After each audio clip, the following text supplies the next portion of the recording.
this afternoon I want to be looking at some current events. In fact, I'm just reminded of a verse in Luke chapter 21 where Jesus actually says, "And when you shall therefore see these things begin to come to pass," do you know what he says you are to do? He said, "Look up, lift up your heads." Why? "For redemption, your redemption draweth nigh." Now, I believe that if you're not looking to see these events coming to pass, it will be impossible for you to see them. I'm telling you, it's impossible, because if your direction is not, if your attention is not turned in a certain direction, you will never see what's going on. One, because it's happening too fast, and two, it is happening more under your gaze. It's something that is happening, but you don't recognize it's happening, but it is. One of the signs I've been paying close attention to are these sinkholes that are opening up all around the world. And why it's amazing is that no warning most times is given. No warning. Everybody's just living life as usual. Everything is all nice and dandy. And then, boom, all of a sudden, just something just opens up and just swallows whatever is there. Houses, cars, it doesn't matter. And I'm thinking, man, this has never happened in history, in the history of my knowledge of the world. So there are things that are happening that are really amazing, and not many people, you know what? These things are not even on the main news, but they are happening. So, I mean, we can begin to talk about these things that are happening. Sounds that are coming from the skies, and nobody can tell what is that. The anomalies of fishes dying by the tons in the ocean. Whales and dolphins are just running ashore for some reason. And everybody just says, I don't know. And we're trusting the scientists to give us an answer. And they say, we've never seen this before. We don't know what to say. And birds are falling from the skies. Oh, well, maybe they were, frightened by something. And yet we all seem to not pay much attention. I think we're more concerned with just having a nice time with our new gadgets and being in touch with people on Facebook. And we're in a different world. That's the truth. We're not seeing what's happening, but it is happening. Anyway, my topic this evening is look up, your redemption draweth nigh. All right. I want you to pay close attention to a couple of things I want to share before we get to the screen. And I'm reminded of Paul saying something in 1 Corinthians 10. Do you remember him saying something about, for all things that happened aforetime? Do you remember that verse? Were written for our admonition and our learning, upon whom? Upon whom? Upon whom? Now, I'm listening carefully, because it doesn't say the end of the world. It says the ends, plural, of the world are come. So, hold a minute. Are there different ends? He seems to suggest that. But anyway, here's something I want you to oh yes, right here. Here's something I want you to go to look at with me. And it's found in the book of Luke.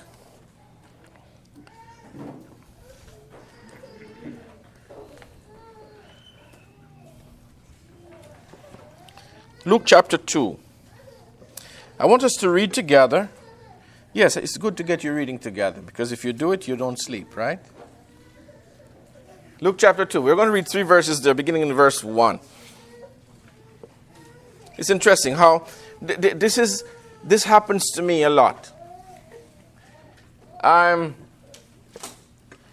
familiar with a lot of the Bible. And so sometimes I'm driving, and a thought hit me from a verse. And it is so powerful, I have to pull over, I have to take out my phone and look at the verse and say, wow, I've never seen that. That ever happened to you before? But I mean, this happens to me a lot. Sometimes I'm driving and a thought just comes in my mind, and a verse comes in my mind, and I'm saying, it didn't say that. And I check, and what do you know? Well, something like that happened to me recently as we look at this passage. Chapter 2, I said, Luke 2. Let's look at verses 1 down through to 3. And it came to pass, are we there together? And it came to pass in those days that what? There went out what now? A decree from whom? Caesar Augustus, that all the world should be taxed. Verse 2. And this taxing was first made when Cyrenius was governor of Syria. And verse 3 says, and all went to be taxed, everyone in his own city. It's interesting. I was thinking about this, and I was thinking that idea of the taxing came to me. And what was strange is the fact that Mary had to journey 9 months pregnant, and she had to journey all the way from Nazareth to Bethlehem. And I'm thinking, that's weird. Why could not Joseph take the donkey, go down to Bethlehem, and pay the tax for them both? Now, what hit me is the fact that the King James Version is among the few versions that actually uses the term tax. As I check this out, what I've found is the other versions all uses some different words. In fact, I'll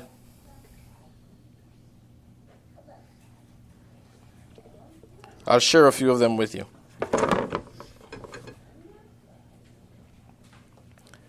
The other versions uses the term registered. Where am I?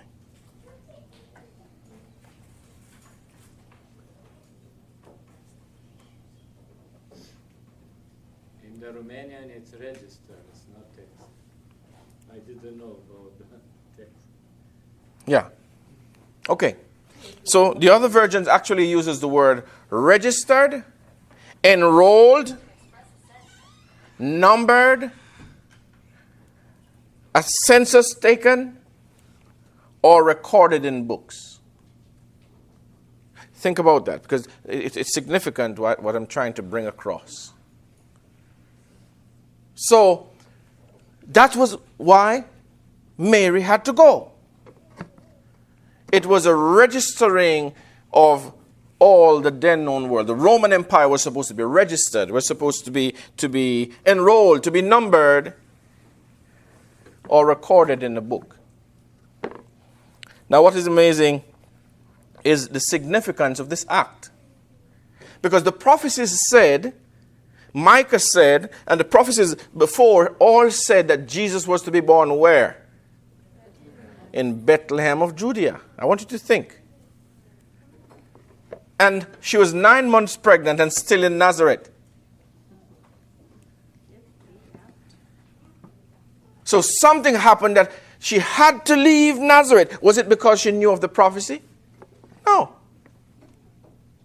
Something happened. The government required something that caused her to leave Nazareth and head down to Bethlehem. A journey that would have taken her at least 4 days.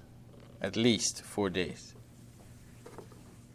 And judging her condition, I think maybe a little more, because she would have to be traveling a little less for being tired and all of that. And you ladies would understand why.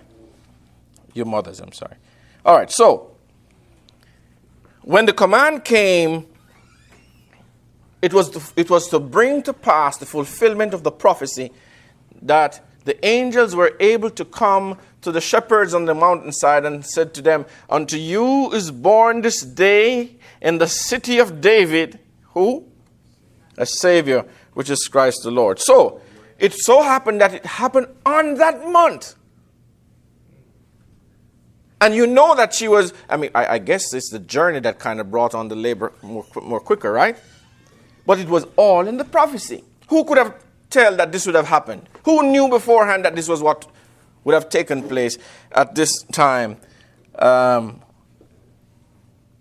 in history? So here, in the fullness of time, when Jesus was about to be born, it was a summon to the world, the then known world, that they are to be registered.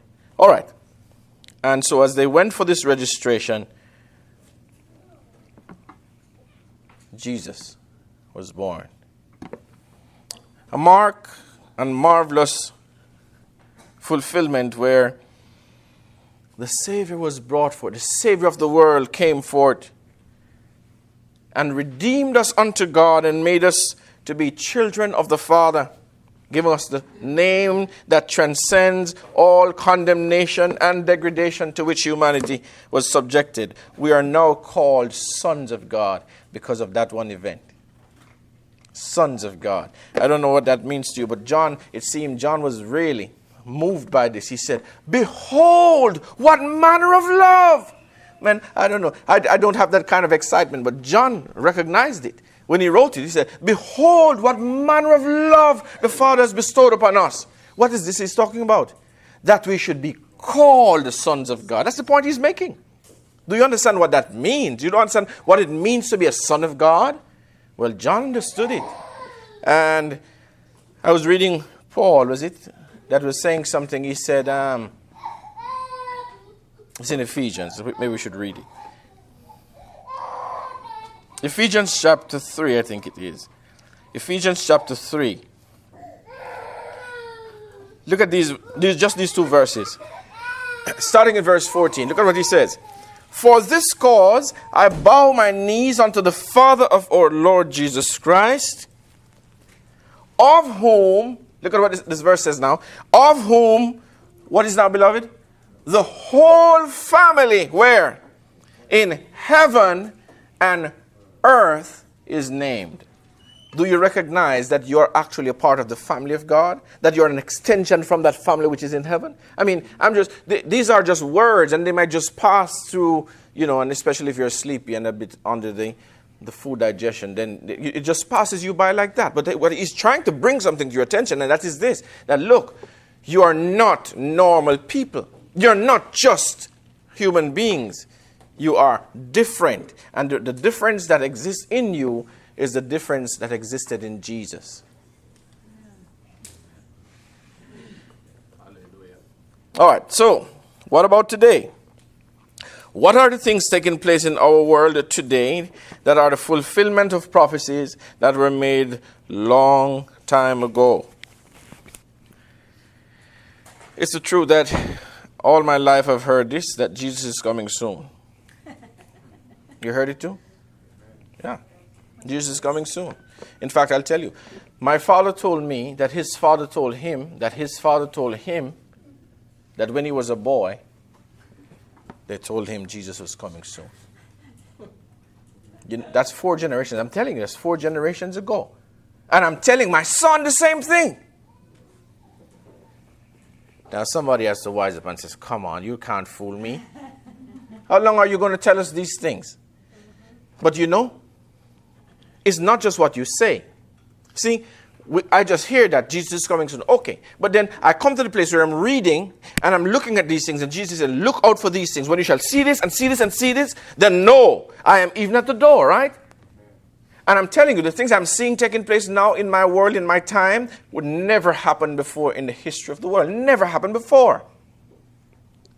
So I think I'm in a better place to actually say, Jesus really is even at the door. I'm in a better place, and I'll show you. I'm going to go to the screen and I'll show it to you. Now, no wonder Peter says that scoffers shall walk about. Remember in the last days, doesn't he say that? And asking, where's the promise of him that is to come? For since the fathers fell asleep, all things continue as they were. Right? Isn't that true? And in fact, I remember back in Jamaica, we in our early days in the movement back then, we had this big thing coming up, the year 2000, Y2K, and man, it's going to be chaos because all of this. So, man, I think some people got onto it really strong, and I didn't see that in the prophecies, honestly. But some folks got onto that, and guess what? Y2K came, nothing happened. And the brother that was once a part of us, he said, you know what?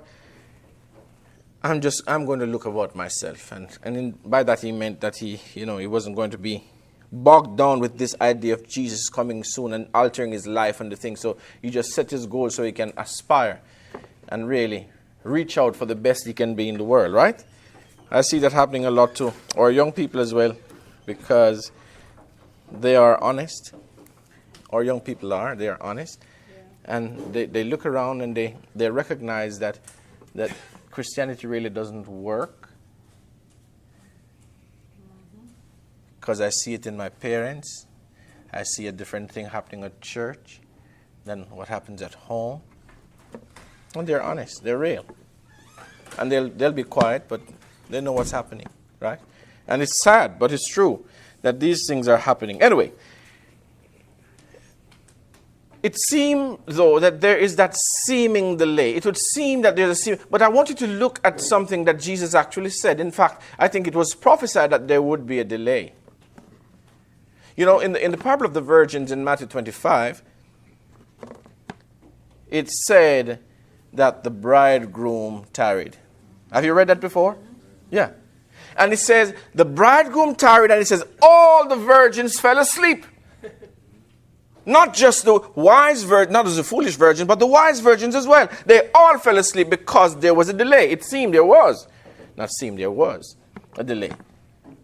But let me tell you, something happened in the same passage. Something happened that says, the bridegroom cometh, go ye out to meet him. So something awakened everybody. Listen now. Something happened in the world that everybody awoke. Not just the wise, but the foolish as well. So what I'm trying to say to you is that there are things happening that is going to grab everybody's attention. You're going to wake up to recognize, wow, I didn't know we were this close. And Jesus says some of them will already have had an experience and will trim their lamps and be ready to meet the bridegroom. Some would have not had the experience and would at that time begin to seek for it. Now, so what are these things? So I'm trying to, build up your curiosity to answering the question. What are these things that Jesus says would have happened, Well, the first thing, and then maybe this is one you can look at with me in Matthew chapter 24. Matthew chapter 24. And it's a good passage because this passage actually, Jesus is giving you the signs of when these things shall be. What things? That not one stone will be left upon another. The other thing was the end of the world and the sign of his coming, right? He's dealing with those three things in Matthew 24, Mark 13, Luke 21, 17 and 21.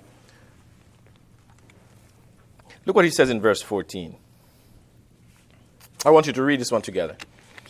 Matthew 24 and verse 14 says what now, beloved? And this gospel of the kingdom, and remember, this, even though I'm not dealing with the kingdom right now, I'm telling you, it is specific, right? He didn't say, and the gospel of the kingdom. No. He says, and this gospel of the kingdom shall be preached in all the world for a witness unto all nations, and then shall the end come. So, what is preventing the end from coming, according to this verse? This gospel of the kingdom is not preached. Now remember, just in passing, that what Jesus preached was that gospel of the kingdom. John preached it, Jesus preached it, the apostles preached it, and here he says that's what we are to preach. This gospel of the kingdom. Now, look at what he says next, verse 15. Are we there? Let's go. When ye therefore shall see what now? The abomination of desolation, spoken of by Daniel the prophet, stand in the holy place. Whoso readeth, let him understand. In another place it says, when you shall therefore see the abomination of desolation, spoken by Daniel the prophet, standing where it ought not. That's a sign. When you shall therefore see this. Now he begins to tell them, then, if you're on the housetop, don't go in the house. Just leave Jerusalem. That's the point, right? Now, so he was dealing primarily first with the destruction of Jerusalem. And what they were to do then were to preserve physical life. So if you're in the field and you saw this happen, don't return home to get your clothes. Just go. And I just wondered why it was so urgent for them to do all of this. Because, history actually says they didn't destroy the city until maybe like a year later, at least. But you know how we are. You know how we are. Once there's a little delay, you know how we are. Once it's not urgent enough, and you say, we have time. And you use that phraseology to cause you to be, what's the adjective? Yeah, lackadaisical, tardy, until it's too late.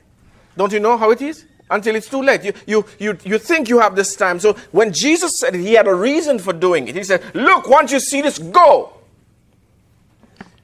Now that was for Jerusalem. Now, are we to be preserving physical life today? No. There's no need for preservation of physical life, because what is important is the spiritual life. Plus, what is most important are the lives of those who have not yet had the spiritual experience, right? So there's no need to run away and leave those who need to be warned or to be told about the reality that is coming. But remember now, when you shall see what? The abomination of desolation. That's a definite article. The. That once you see this, standing where it ought not, or in the holy place, that must be your sign. Now, I'm going to tell you something. I'm going to use three phrases that are referring to the actual same thing. And the first of these phrases is what you just read. It's really the great tribulation, the abomination that caused that desolation, according to Daniel's own word. So there is an abomination that will lead to or cause desolation. The next phrase, and that is used in Daniel chapter 12. That is also used where we just read it in Matthew 24, in Mark 13 as well. Then another phrase that is used that I want to bring to your attention is the phrase called the hour of temptation. That phrase is used in Revelation chapter 3 and verse 10. Now notice what Jesus said. The message this angel brought was this: because thou hast kept the word of my patient, I will keep thee from, or the word would better be translated, during the hour of temptation that shall come upon all the world to try them that dwell upon the face of the whole earth. So there is coming a time that Revelation refers to as the hour of temptation. That is to test or to try all them that dwell upon the face of the earth. Verse 11 says, hold fast that which thou hast, that no man take thy crown. Now, that's the second phrase. The next one is also a phrase used in Revelation that is called the mark of the beast. I'm putting it to you that all these three phrases and references are referring to the same event. It is striking that the Bible revealed such an event that would take place before it actually happened. And that is, surely the Lord God will do nothing. But does what now? Revealeth his secret to his servants, the prophet. Isn't that true? So before something happens, you are forewarned. And they told me back in school that to be forewarned is to be forearmed. Is that what he said? In other words, you're prepared for what is coming because you already know it is coming. Now, let me ask you, are you aware of the developments that are taking place in our world today? Are you aware? And you say, yes, I know a lot of the things that are happening, but what are you talking about specifically? Because, we are aware of things, but I'm not sure what you're talking about specifically. So, what I want to do, I want to bring you up to date to a couple of things here.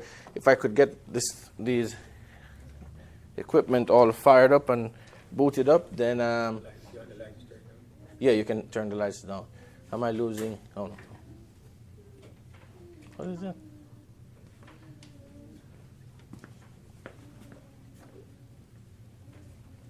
Oh, I'm actually on the screen now.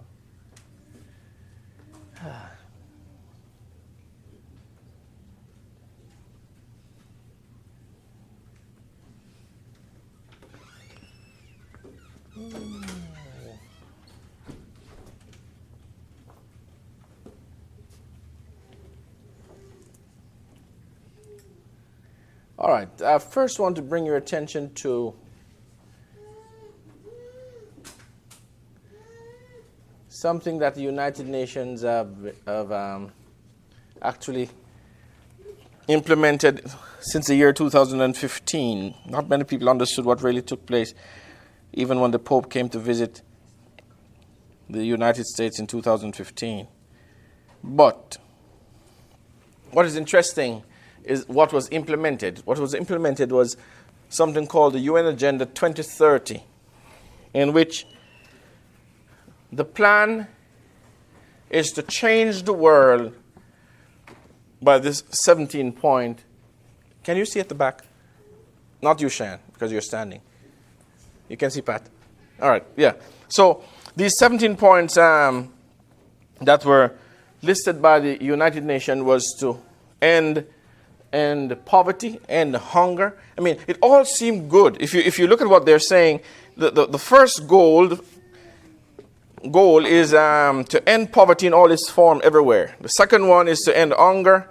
The third is to ensure healthy lives, promote well-being for all ages. The fourth is to ensure inclusive and equitable quality education. 5 is to achieve gender equality and empower all women and girls. Sounds good, eh? And did it say that? Okay, I heard you. To ensure availability, number 6, and sustainable management of water and sanitation for all. I mean, look, if you look at these 17 points, they're all sounding good. But my question is, how are these supposed to be achieved? How are these supposed to be achieved? And this is the point. The point is this must be done by the year 2030. It's supposed to take the world 15 years to make the transition. All right. On point number 16, there is to be a registration of the entire world. That every single human being on the face of the planet must be biometrically registered. And that simply means that your fingerprint, your palm print, your iris, your footprints, your DNA, your blood type, must all be registered in a database by the year 2030. Now, not many people have even heard of UN Agenda 2030, much less what it entails. And it's possible that you're not aware because your mind is not really open to that kind of thing. But what I want, this is kind of fresh in Jamaica because they just came out with this thing and they're telling us that we need to, every citizen of the country must be registered. And I think we have 3 years to do that. All right. This sounds far-fetched. We were thinking about this. In fact, I'm going to refer you to a past issue of our Open Face magazine. And this is January 2017 edition of Open Face. If you can go online, go on the internet, and you just look up January 2017 Open Face issue. And in that, the main article on that is entitled More on the Mark. What's interesting is, as you look at this scenario that as it unfolds, the world is going to be brought to a place where you have your conscience or your allegiance to God as against your allegiance to your government, right? Because that's what it's coming down to. When you look at this, see, the Bible says it clearly. It says the second beast of Revelation 13, which is the United States of America. I mean, we don't have time to get into that, but if you look at the prophecy, and when this beast came up, this beast that represents empire, America and Canada fits this beast perfectly, this power. And it says that this beast will actually cause all that dwell on the earth to receive a mark in his right hand or in his forehead. It also says that this power is going to cause that as many as will not receive this mark, that they should be killed. Now notice these, it actually mentions in verse 18 that all, both small and great, rich and poor, free and bond, were supposed to receive a mark in their right hand or in their forehead. And that no man might buy or sell, save or except he that has the mark of the beast, or has the name of the beast, or has the number of his name.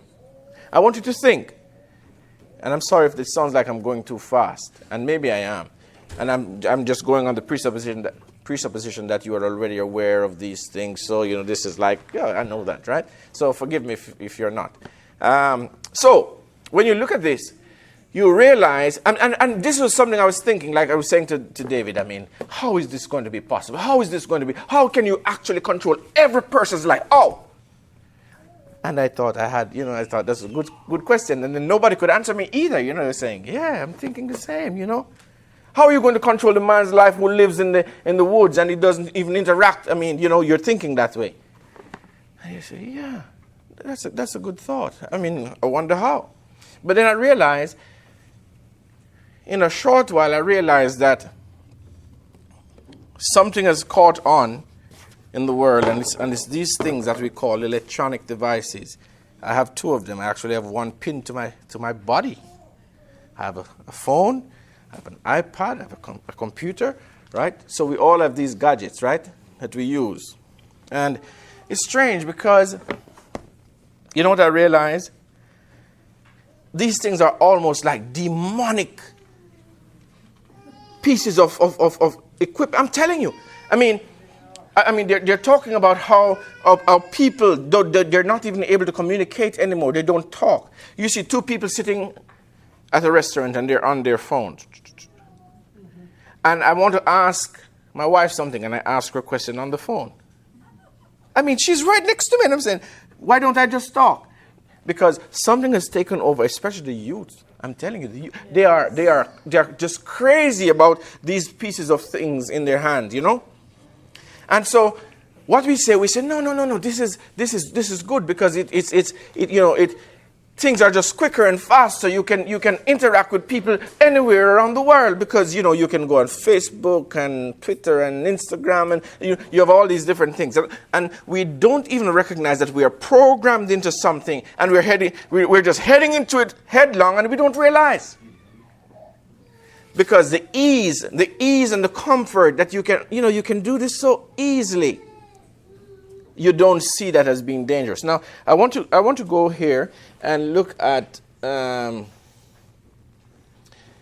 where we are in terms of. Let's start with. I was looking at some statistics recently where it says that. Why these businesses are closing down, these shops and these chain stores that that existed before, well, let's think like way back, Big Lots, or is that Big K? Is it Big K? Kmart, Big Lots. Best Buy. You think about Sears, right? You think about these stores that were, like landmark U.S. companies. And it just seemed that they're just shutting down one by one, and they're closing in different, you might have one or two of them still open, but then it's just not feasible for them to remain open. And the question is why? Now they say, well, it's online shopping, right? Online shopping has brought in just a devastation to these companies, and it's just not feasible anymore. I have a friend in Georgia, he's in trucking, and he tells me, he said, my truck needs a starter. I went to the dealer. He said $500. I got it on Amazon for $135. He said, I'm going to take Amazon. Right? So he said, tell me, why should I pay $500 at the dealer for a starter I can get for $135? It's brand new. And I can get it to me overnight. I'm telling you, if you have Amazon Prime, 2 days, max. It's the truth, I'm telling you, right? So, what are you going to do? All right. So here's what Amazon did. Oh, do I have sound? No? Okay, maybe. No sound. 4 years ago, we started to wonder, what would shopping look? Can you hear? Sure. Yeah. Well, I'm sorry. Let's start it over. 4 years ago, we started to wonder, what would shopping look like if you could walk into a store, grab what you want, and just go? What if we could weave the most advanced machine learning, computer vision, and AI into the very fabric of a store, so you never have to wait in line? No lines, no checkouts, no registers. Welcome to Amazon Go. Use the Amazon Go app to enter. Then put away your phone and start shopping. It's really that simple. Take whatever you like. Anything you pick up is automatically added to your virtual cart. If you change your mind about that cupcake, just put it back. Our technology will update your virtual cart automatically. So, how does it work? We used computer vision, deep learning algorithms, and sensor fusion, much like you'd find in self-driving cars. We call it Just Walk Out technology. Once you've got everything you want, you can just go. When you leave, our Just Walk Out technology adds up your virtual cart and charges your Amazon account. Your receipt is sent straight to the app, and you can keep going. Amazon Go. No lines, no checkout. No, seriously. Wow, interesting, man! Isn't that beautiful? The things that you're always just dreading, just being in the store at certain hour, and those lines, and this is an answer, right? All right, no, but hey, that's good. You have to be connected. I was connected with that lady at the pastry desk earlier. I won't tell you what happened, but I got special treatment because of my connection, right? So, once you're connected, it's easy. But then, I want you to think, because the whole thing is coming down to the agenda that is underneath and you don't see it. See, if you don't have an account, can you go to Amazon Go? In fact, this actually opened in Seattle, I think last year. The first store opened in Seattle last year, and I think they're supposed to be putting in a couple of hundred more around the country. Who? Yeah. Well, it's the way to go, right? It's the way to go. So once somebody does it and it's catching on, you say, hey, that's interesting, right? Now, I want you to think. The refugee crisis, which I think was created for a specific reason, right? And I don't think we are affected. When I say we, you folks here in America are not affected. Jamaica for sure, we're not. We're a third world country. You don't have refugees coming there. But I think Europe mainly, it happened there in Europe. And you have seen the news and what has been happening in France and Germany and all these different places. But the refugee crisis, I think, was used as a ploy to start this biometric identification system. In fact, let's look at this for a moment. Did you know that the United Nations intends to have biometric identification cards in the hands of every single man, woman, and child on the entire planet by the year 2030? The United Nations is already working hard toward the implementation of this goal, particularly among refugee populations. The UN has partnered with the Accenture to implement a biometric identification system that reports information back to the Accenture database in Geneva. All right, so think about that for a moment. What they're saying is that all the biometric data is going to be stored in one place, in Geneva, right? And it's not just the refugees, but it's all the world. In fact, I'll show you something else. Look at what happened in the Maldives recently. Welcome to the New World Order. The beast system has arrived. For more than a decade here at Press for Truth, we have been warning about the coming cashless society and the fact that all of our information is eventually going to be merged into a single device and eventually implanted under our skin. For our safekeeping, of course. Well, this agenda just took a major leap forward as the Maldives government is now the first to introduce a single ID card that combines all the functions of a passport, a national ID card, a driver's license, health card, insurance card, and you can even make payments with it. It is certified by both the Bank of the Maldives and by MasterCard, which means that users can use this card for payments anywhere in the world. This new everything card has a chip which contains your biometric identification, including all 10 of your fingerprints. It has additional passport security features which allow the Maldives passport card to be used just like a regular passport, and it works already at all borders of the Maldives, including the new electronic gates. All right, so just think for a moment. I'm trying to show you that while, and I'm going to deal with America last, but I want you to recognize that there are certain things happening in the world that you're not aware of. For example, I can tell you about this because this has now been established in Jamaica. I mean, mind you, there is big opposition because everybody says, mark of the beast, don't take it, right? But this is also big there, and in fact, maybe my next clip has that. And Nina is from This is the lady, her company is in charge of this. NIDS is actually the National Identification System. So she's talking about the facts, why this must be done, right? This is a Jamaican thingy. So, eagle to death. Did you get it? Newborns will Let's start be that over. tended. The NIN is from And the NIN is the National Identification Number. That's what she's talking about, a NIN, right? So the NIDS is the National Identification System, while the NIN is for each individual, the National Identification Number. to death. So newborns will get a NIN. Those of us who are adults will enroll, and the NIN is a number that stays with you for all your life. Upon death, it is retired in the system, but it is never used again for anyone else. The goal of NIDS is a gateway to a digital economy for Jamaica. It is going to be the gateway for e-governance and e-business. We are not going to be able to move the economy into a digital economy without a national ID that is secure, trusted, and verifiable. All right. So what she's saying is this. She's saying that if you don't have this, you cannot compete in a digital economy. Now, what she's saying is something that is actually taking the world by storm. Everything is going digital. That is why Denmark has gone cashless.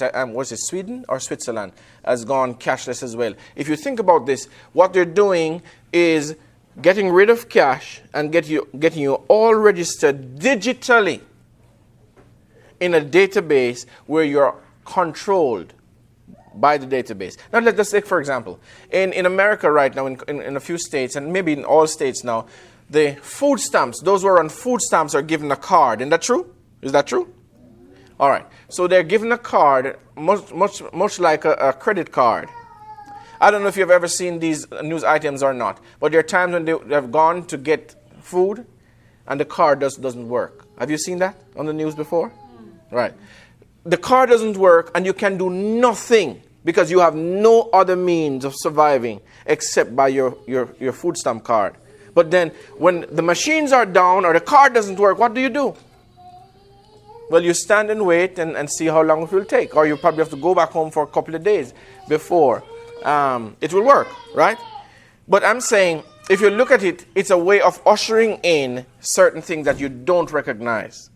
Now, here is the part of all of this that is most amazing. The biggest economies in the world are those countries that have the most population. And we think immediately of China, 1.3 billion, and India, 1.2, 1.3 billion people. Now, here's what's amazing. These countries are almost totally digital. Why? Because they're the bigger countries. If we can get it through these countries, then guess what? What will be America with 300 million people? What is Jamaica with 2.5? What is that? That's nothing. So it's to get it passed in certain places and see it work. And once it begins to work, you say, wow. Now, this really astonished me. Because this next clip actually answers some of the questions I had. Like, for example, I mean, in Jamaica, it's a third world country, right? You have apples on your trees or guineas or something.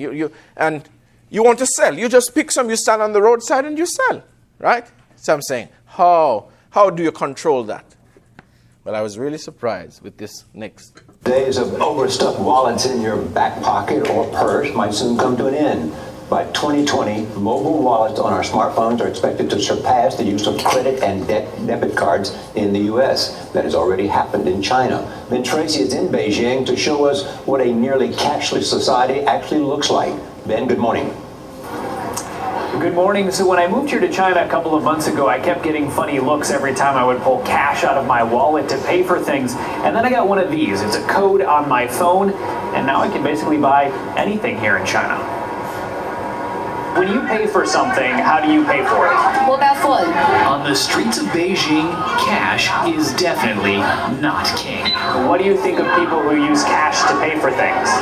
That's rare and weird, he says. Only the elderly and people who don't know how to use a phone pay cash. This woman says, I rarely take my wallet when I go out, just my phone. That's because those phones can buy just about anything. From clothes in the store to steamed buns on the street.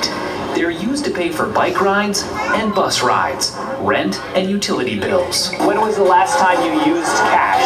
A month ago? Wow, that's a long time. WeChat and Alipay dominate China's mobile market, and payments on their platforms totaled more than $5.5 trillion last year, a 200% jump from the year before, and nearly 50 times more than the value of mobile payments in the U.S. One of the big reasons mobile payments have caught on so quickly here in China is because of what most people here don't have in their wallets, credit cards. They basically went from a cash-based society to a cashless one and skipped the step in between.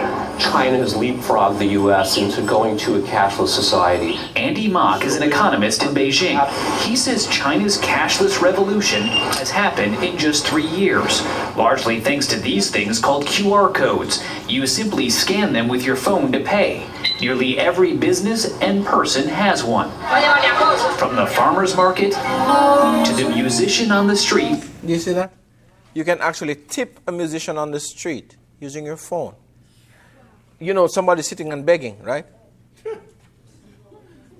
I was amazed. I think I'm far behind, you know. Playing for a mobile tip. You can give a homeless person money with your phone. You would never see that in the U.S. All you have to do is scan that code to transfer money. And it really is ubiquitous in China. From the largest cities, the fanciest hotels, to the most humble street side shacks will all use QR codes.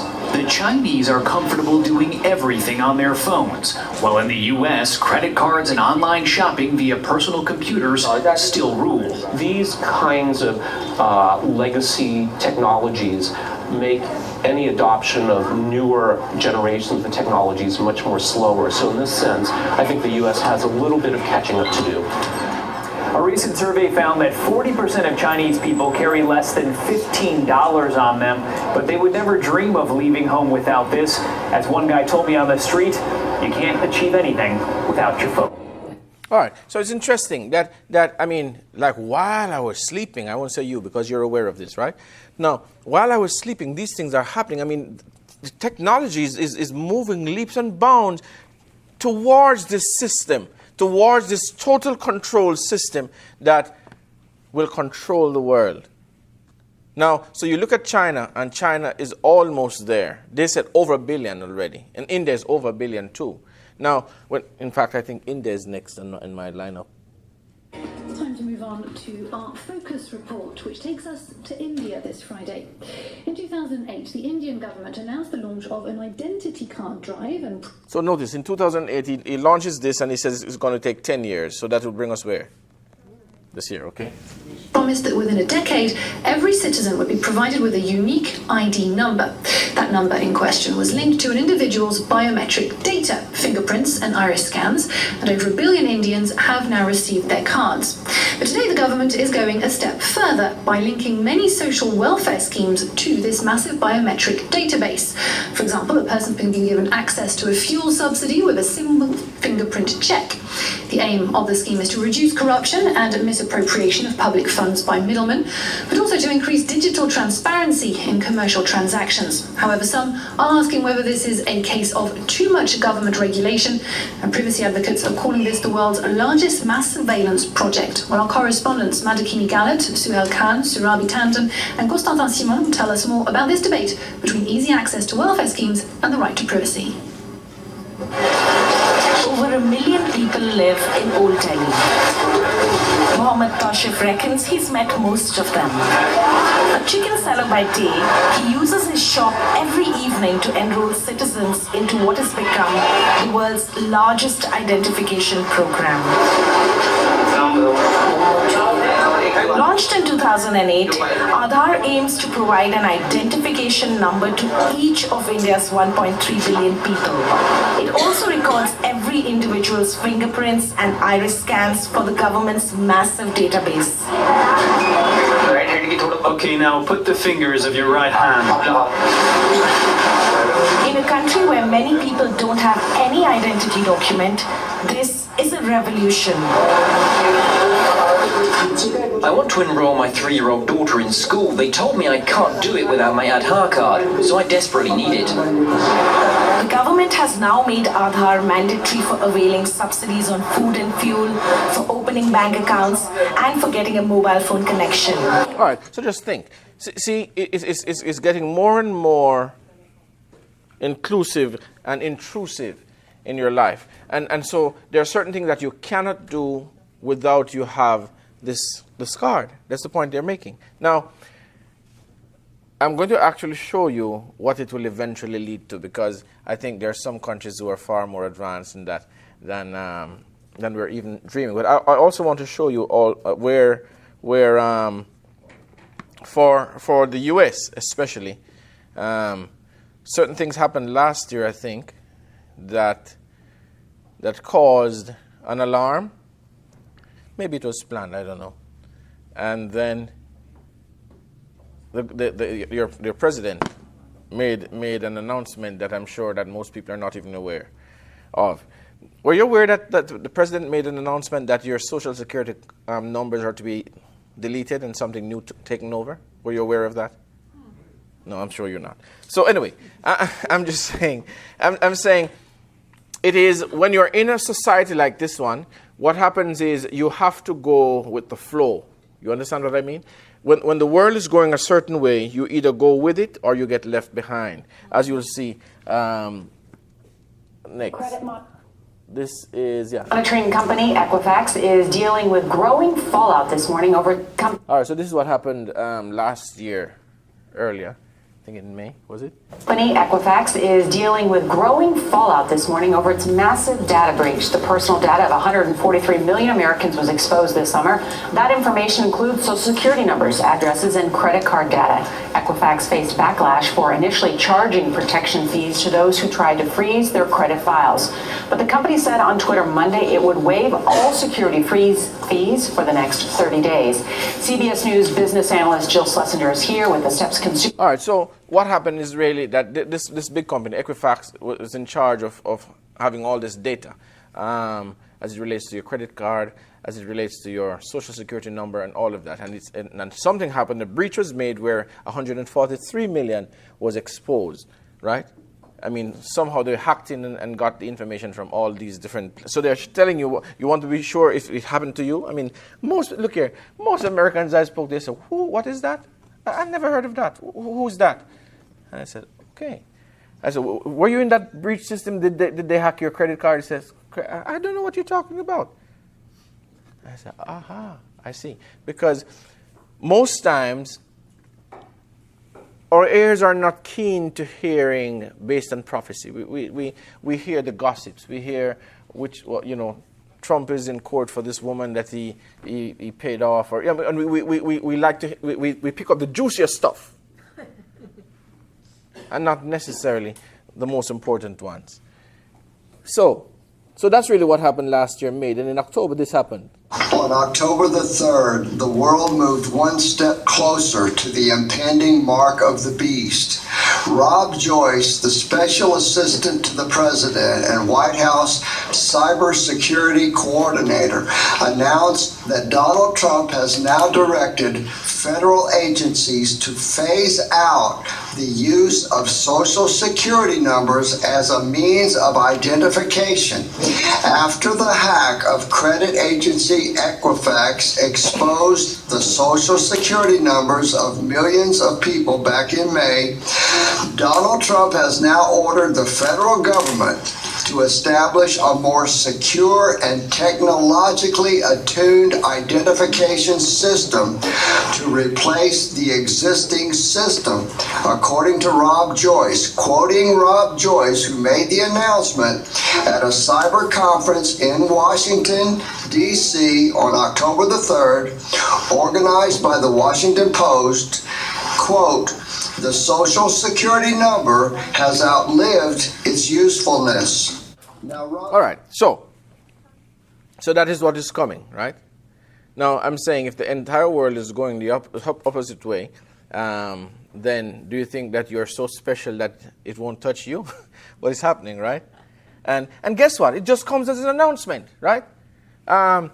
Sometimes I don't follow certain things as keenly. So we were leaving on Thursday. We were going to the airport, and Brother David said to me, "Okay, so today they say you don't make any calls on your phone without you put the country code. You don't make local calls without the country code." And I said, "What? I never heard of that." Well, it's because I'm not attuned to what is happening, right? So sometimes we end up in places like that, and he said, "What, today?" And he said, "Well, it's not so serious, right? So it's just to put 876 and dial your number. So that's not so serious. But what if it was something more serious, right?" So I'm just saying things like this are happening, and we don't see it, we don't hear it until you're faced with it. And he said, "What? My social?" And he said, Yeah, it's obsolete. You have to go be registered now. Get registered for, and it's a biometric thing. It's all database based. That you should be registered and have your card ready. You know, you saw they were showing earlier that the biometric identification system is see, you don't have a chip in your hand, but in it true that every credit card, even Jamaican credit cards, are now they called in the old ones and gave us some new ones. So everybody now has a credit card with a microchip on there. Do you realize that? Check the ones in your pocket. They changed them out for this RFID chip. This is really a chip too on your card. Now, this is the step. We don't believe the mark of the beast has anything to do with a microchip in your hand, right? But this chip replaces that. And if you saw what happened on the Maldives, you saw that chip on the card. Now, that chip has all the biometric data of the person. They're supposed to be starting sometime this year, September, I think. It would be the first enrollment for it in government employees in Jamaica for all your different scans, as I said to you. Fingerprint, palm print, fingerprint, and footprint, iris, I think DNA, and they were saying something about your tooth even, to dental prints or whatever, right? But I'm just saying, all of this is for total control. And now we mentioned total control, I want you to look at something else, which is even more amazing. By 2020, China plans to give all of its 1.4 billion citizens a personal score based on how they behave. All right, I want you to think. Let's finish it first. So some people with low scores are already being punished if they want to travel. Nearly 11 million Chinese people can no longer fly, and 4 million are barred from trains. Next week, the program will start expanding nationwide. Ben Tracy is in China with what's behind the government scoring system. Ben, this sounds like scary stuff. Good morning. Good morning. The government here says it is trying to purify society by rewarding those who are trustworthy and punishing those who are not. So like the credit score that most Americans get for how they handle their finances, Chinese citizens are now getting social credit scores based on everything from whether they pay their taxes on time to how they cross the street. When Leo Hu recently tried to book a flight, he was told he was banned from flying because he's on the list of untrustworthy people. Leo is a journalist who was ordered by a court to apologize for a series of tweets he wrote and was then told his apology was insincere. I can't buy property. My child can't go to private school, he says. You feel you're being controlled by the list all the time. And the list is now getting longer, as every Chinese citizen is being assigned a social credit score, a fluctuating rating based on a range of behaviors. It's believed that community service and buying Chinese-made products can raise your score. Fraud, tax evasion, and smoking in non-smoking areas can drop it. If a score gets too low, a person can be banned from buying plane and train tickets, real estate, cars, and even high-speed internet. It's a good thing, this woman says. There should be punishment for people who can't behave. China's growing network of surveillance cameras makes all of this possible. The country already has an estimated 176 million cameras, and it plans to have more than 600 million installed by 2020. It can recognize more than 4,000 vehicles. Xu Li is the CEO of SenseTime, one of China's most successful artificial intelligence companies. It has created smart cameras for the government that can help catch criminals, but also track average citizens. This knows every person, every bike, every car, every bus. You can tell whether it is an adult, a child, a male or female. In several big cities in China, including here in Shanghai, the government is even tracking jaywalkers. Cameras record them going through intersections, zero in on their face, and then publicly shame them on nearby video screens. Ken Dwoskin has studied China's economic and political culture for more than 3 decades. He says how the new scoring system truly works is kept secret and could be easily abused by the government. How far into people's daily mundane activities does this go? Well, I think that the government and the people running the plan would like to go as deeply as possible to determine how to allocate benefits and also how to impact and shape their behavior. Now, there are upsides for people the Chinese government considers trustworthy. They can actually get better interest rates at banks, they can get discounts on their energy bills, and China's largest online dating site reportedly even boosts the profiles of people with high social credit scores. Nora? Incredible. All right, incredible. That's the word. Incredible. No, I don't know if you see the implications. Now notice the guy that was banned from flying. He simply wrote some tweets, right? That the government did not like, and he was banned from flying. Notice they said already 11 million citizens have been banned from flying. Why? Simply based on your behavior. This preacher doesn't preach what is accepted by the state. So guess what? He won't travel again. And you're not seeing the implications, but they're staring you in the face. That when you're saying this is communism, right? All right, and so this is China, and you think it's going to be different? You think it's going to be different? See, they're actually rewarding you to be a snitch. They're rewarding you to make the reports, right? We have that in Neighborhood Watch and all of this. If you see anything, report it, right? And you say, yeah, we have to do that to be safe. We have to be sure that we're safe, right? So we see it as a good thing, but you don't recognize that the entire thing is zeroing in. Because the mark of the beast is about to be established in the world. But for it to be established and fully implemented, the world must be digitally controlled. Once it's digitally controlled, then you'll have privileges cut based on your behavior. What is that? What is behavior? All right, so they say, okay, it's about smoking in non-smoking areas. It's about jaywalking. But is it really? I mean, when it comes down to the crunch, you know what is behind it, right? In fact, this BBC representative went to China, and look what happened.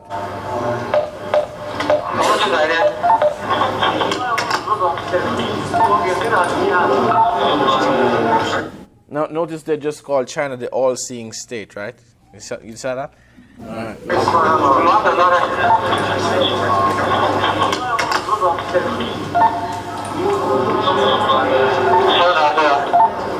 现在二号机是锁起门的。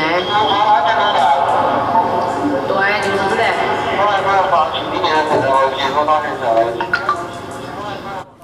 So basically, they're going to demonstrate now how effective their system is, how it works and how effective it is, okay? Now, remember that they already have something like 176 million cameras installed all around. So look at what this reporter does. He goes there and is going to see, they're going to take his picture, enter him into the database as a suspect. And he wants to see how quickly he's going to go in the heart of the town and just walk and see how quickly it will take for them to catch him. Okay?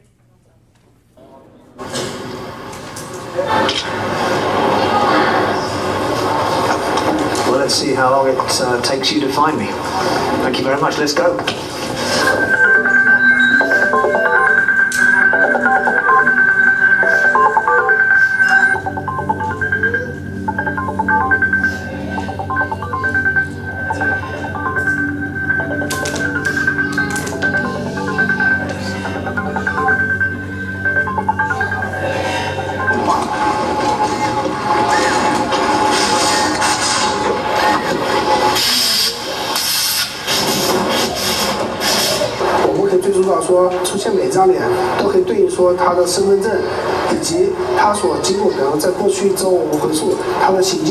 Isn't that interesting?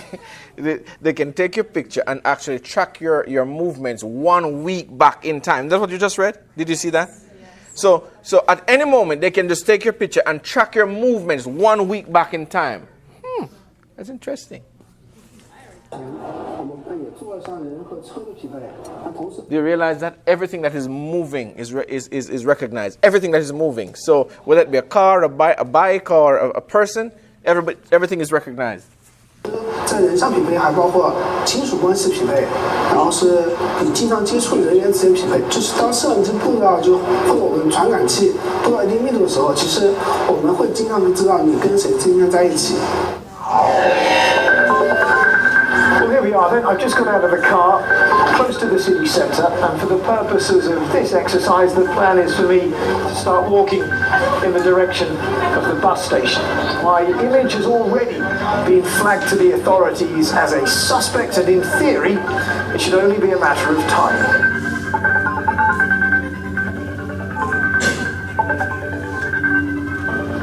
So already on this bridge, I can see 1, 2, 3 CCTV cameras. Of course, there's no point hiding from them. Just keep on walking.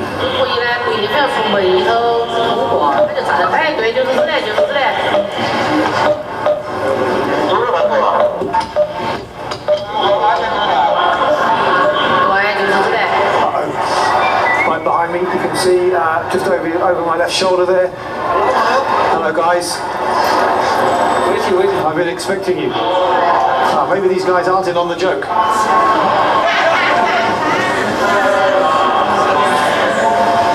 那么对平民老百姓，是老百姓需要帮助的时候，我们才会录入这套系统。那他不需要帮助的这种情况，那么我们是不需要采集他的信息的。那这种信息只是在我们大数据里面有他的信息就行了。那在什么时候使用，是根据我们的需要来做这项工作的。If you have nothing to hide, you have nothing to fear. 对，是这样。所以说，老百姓应该不用担心。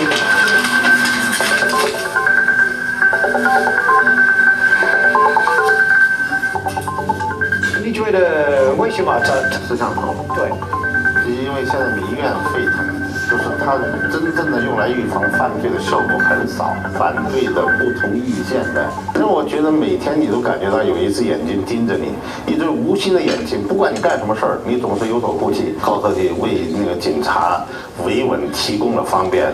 所以他们的思路如果不改变了，对这么一些意见人士，然后进行监控，可能是起了更大的作用。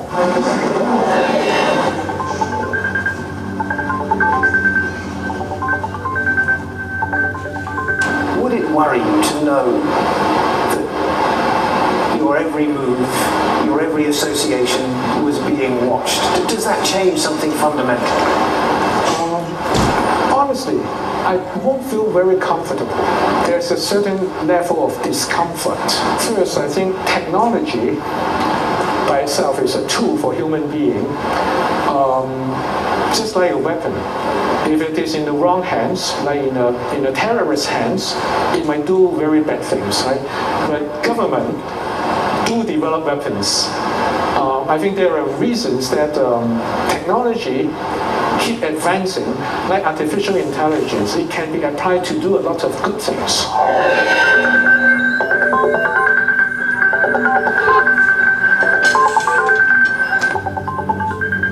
All right. So this is basically what you're looking at in China is basically where the world will be in just a few short years. Because that's the total control that has been talked about. Remember, again, we'll go back to what it says in Revelation 13. And he calls it all, both small and great, rich and poor, free and bond, to receive a mark in their right hand or in their forehead, and that no man might buy or sell. That's survival. If you don't buy, you sell, right? That's survival. That's how trade takes place. But you will not buy or sell, save or except those that has the mark, the name, or the number. Now, do you understand where we are in time? Do you understand where we are in time?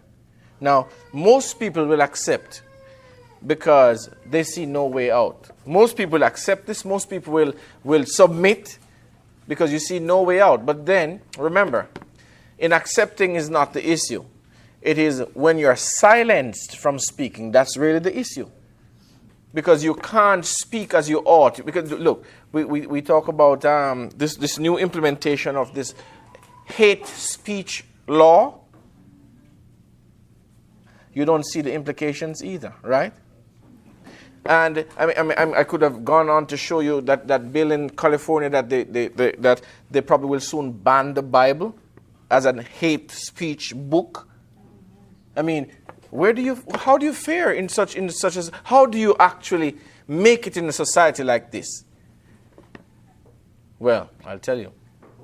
I spoke this morning how that the prophecy says that a message is going to come to the world that is going to lighten the world with the glory of God. Revelation 18, verse 1. It also says in Isaiah 61 that we are to arise and shine because our light has come and the glory of God is risen upon us. Have you read that one before? Where it says the Gentiles shall come to thy brightness and kings to thy brightness. Is it something like that? It said something like that, right? So I'm saying the only answer to what is going on is the reality of the power of God in you. That's your only answer, right? Where David says, look, don't worry, bread shall be given you and your water shall be sure, right? Look, if Jesus could multiply bread, do you think he could have turned the stones to bread? Yes. Of course he could, right? Do you think it's the same Jesus that is alive in you? Are you getting the point? I'm just saying, when you don't see who you are, when you fail to admit this reality, then you have fear for the future. So when you look at all that is taking place, you either fear for when it comes here, or you say, praise God. Hallelujah. It's coming to an end very soon. And I'm on the winning side. There's a Jamaican song that has become very, very popular now. And it's a song entitled, Jesus is the Winner Man. Ever heard that one before? No. All right. It's simple. It's Jesus is the winner man. The winner man, the winner man. Jesus is the winner man. He is the winner man all the time. He is the winner man, the winner man, the winner man, the winner man, the winner man, the winner man, the winner man. Jesus is the winner man all the time. And then Satan is the loser man. And I am on the winning side. That's the point. So the issue really is, where we are personally. See, now this is not a group thing. This is really a personal, individual affair. See, everybody that is entered in the database is not entered in as a family or as a church. It's individually. So, I just thought I'd share a little bit with you. And it's interesting that what happened as the world Savior came into existence was when the call to register the entire world came into existence. And now we're having a similar call that the entire world must be registered. I don't know if you see the implications, but it means that we're right there. We're right there at the end.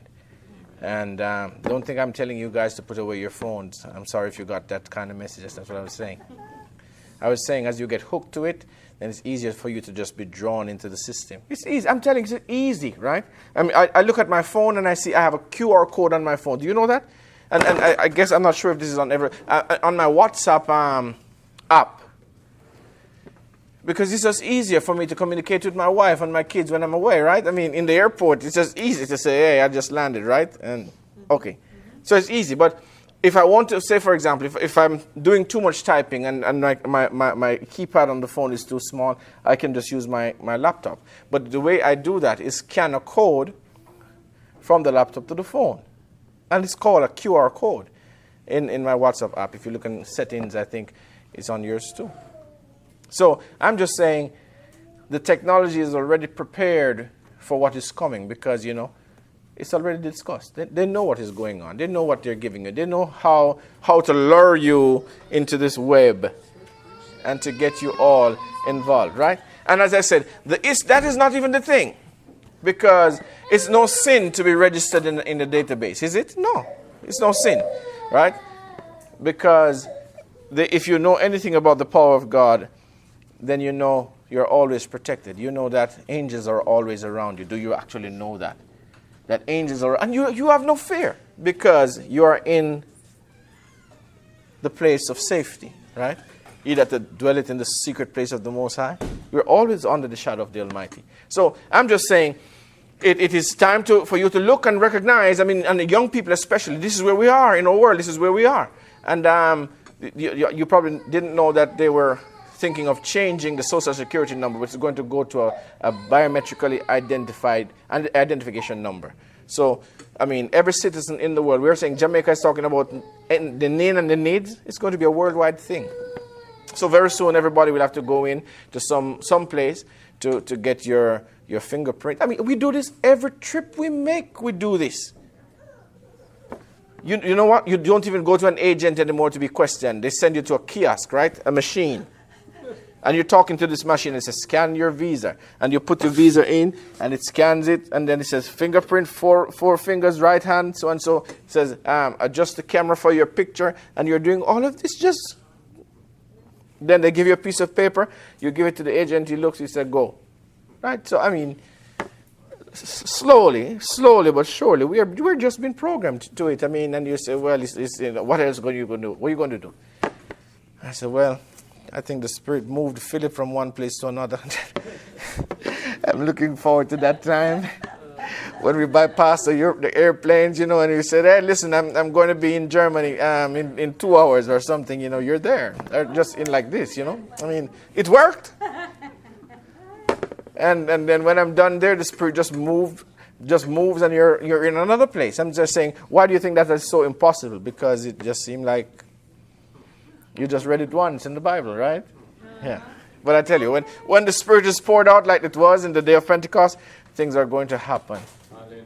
Things are going to happen. And it's really when you begin to believe the reality of who you are and what you have, then you're going to see things happen. You're going to see the earth literally enlightened with His glory. Alrighty. I hope that was beneficial for all of us. And that it will help us to actually get a window as to where we are in time and how close we are to some stupendous events that are about to unfold in our world. I appreciate your time. Thank you so much. Let's pray.